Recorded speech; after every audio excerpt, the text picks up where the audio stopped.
This basement is nice and dry and clean, and it's a place you actually want to spend time. Before, it was wet, dingy, disgusting. You don't spend time down here or even store anything for that matter. My first course of action, get rid of the water issues. Then, close in the windows, insulate, put down a dry cord floor and a nice vinyl floor, drywall, and get it nice and clean and ready to go.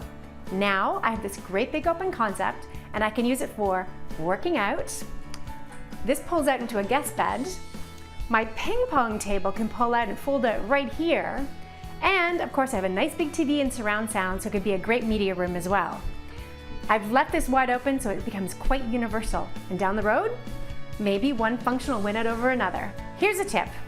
When you're moving in, maybe don't put your railing in right away. This helps get furniture in and out, or make sure that the railing is removable. I've just moved in, so I still need to put my railing in. Down the road, I might turn this into a rental apartment. I have a separate entrance, a huge closet system, big open concept, a coat closet, a laundry room that has plumbing so I can add a little kitchenette, and a 3-piece bathroom. This room is tiny but functional. Lots of storage, built-in lighting, and here's a trick. We took the corner unit, which is always handy in a small space, and we recessed the base into the floor. This gives you more ceiling height.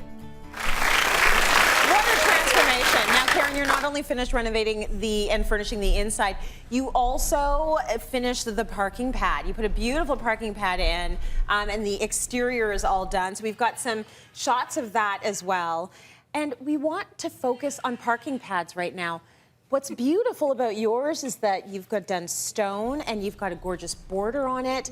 The grass doesn't look so good right now. That's okay. That's all right. The driveway is phenomenal. You know what? And it made such a huge difference because, you know, I have a small spot in the beach and there's not a lot of parking. There's street parking. I have a driveway. It's narrow. I can get one car down there. But when you have guests, what do? Yeah. So they get tickets. You know, I mean, unless you have a driveway for them. So it's it really has a ton of value to your home. Yes. Of course, there's a process for this.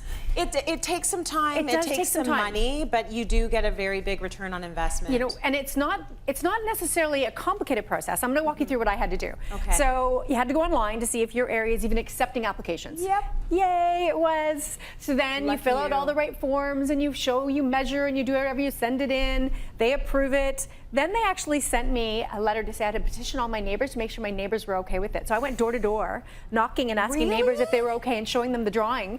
And nobody answers their door anymore. So I went out on Halloween with candies, and I took candies and I knocked on people's door. I really did. Do you have a Snickers bar? Can I have a parking pad? Yes. So anyway, it was awesome. Actually, it was a great way to meet my neighbors. What a friendly street. So smart. So the first thing to do before you get excited and you're on social media and you're looking at pictures and you're deciding what you want to do, find out what you're allowed to do. That's right. So I'm in a pretty densely populated area. So one of the parameters was they wanted a permeable stone. There's going to be a place for water to drain. It's going to rain. There's snow. There's melting. So they wanted to make sure that I was doing something that was right for the area. Right. You might live in a historic area where they may not allow certain materials. So make sure you know what you're allowed before you do anything. And even if you're considering something like asphalt, which is normally what most of us think of, the difference can be if you have a really narrow driveway, they may not be able to get machinery in to do it. So then we have to do it by hand. So it's important to think about access too. So when you're meeting with your trades, always say, hey, what do you think about this? And is there going to be a problem with that? Or can I do anything to make your lives easier? Like, for example, it might be removing a fence, or it might be asking your neighbor if they can have access to their property. So that can really help with the price point.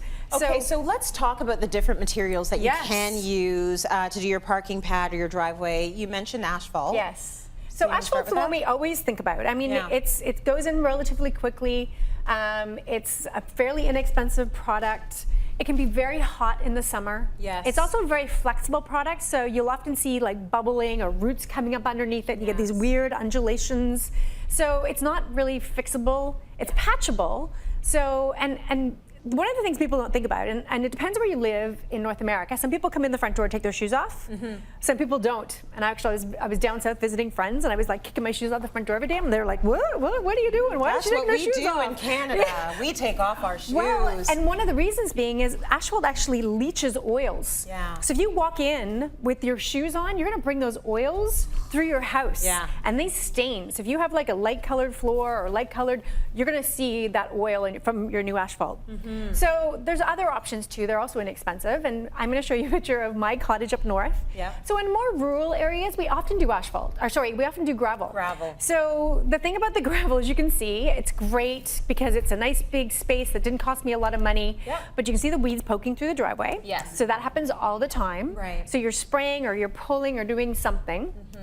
And a gravel driveway can last a really long time, but it's a lot of maintenance, which means you're constantly applying new gravel. Right. And there's different types of gravel. So by the way, if you're somebody like me, like I'm often outside, I'm like, oh, I'm gonna run out to the recycling, and I have bare feet on, it's like, ooh, ouch, ooh, ouch, ooh, ouch. ooh. So that's when you want smaller gravel. Yes. So there are options for gravel. Yes. And Do you then, have of some course, options here? Yeah, then of course we have some, well, we're gonna talk about this in a sec. That's actually about the preparation. Yeah. So we're gonna talk about the concrete pavers first. So there's options, and I wanted to show you some of these paving options. Okay. So concrete pavers, the nice thing about them, they're made in a factory, and so you know that they're manufactured properly. Like whereas a poured in place concrete may not be, like if you have a great guy, it might be great. If you have somebody who's not so good, it might not be so good. Right. So these look like natural stone, they're durable, there's tons of different shapes and colors. So you can do different patterns, you can do, different sizes, random sizes. You can make it look really rural, really modern, really country. So it can really match the front of your house. And as I mentioned, there's permeable options too. So depending on what you're trying to do, if you want the water to come through, that'll actually impact how you prepare. Okay. So first of all, call before you dig. So make sure there's no gas lines or anything happening before you do any excavating. Then you're gonna take up all that grass and everything, you're gonna dig down, and depending what you're putting in, they're gonna tell you how far to dig down. It might be, 8 inches, 9 inches, it might be 16. Okay. Because you have to do all of this underneath. What I'm showing you here is you can see we have some big kind of what they so-called gravel or stone, and then much smaller, like a bedding layer. And this, you can see the water would go right through. The reason we have this granular top is so we can actually get our stones level. Got it. But we didn't do, and I'm sure most people have seen in their day, limestone screening, which is the stuff that's tamped down and it's almost a walkway in itself. That's not very permeable. So in a permeable application, you want the water to drain through. Got it. So then I'm gonna show you some beautiful pictures, because that's what we all wanna see, right? Let's see some of those beautiful after pictures. So the first one I'm gonna show you is Beacon Hill. So this is actually inspired by flagstone. So it has that square cut appeal. You can lay it on a diagonal as we have here, or you can lay it square. It's a very subtle texture, so it's beautiful for bare feet. Yes. So it's really nice to walk on. And then the next one I'm going to show you is the Quartz Stone. So that looks really cool. Like there's a smoothness to that. Absolutely. Right? And the quartz stone's really pretty too. You can see it looks almost like a European cobblestone. Yes. And it was actually cast as that. So it has these beautiful soft edges. It's great for creating curves because it's not a rectilinear shape. Yes. So you're trying to create that curve as we saw in that picture. Very nice. Then you can always border it with something really interesting. So feel free to do contrasting borders. And what I used at my house, this is the town hall.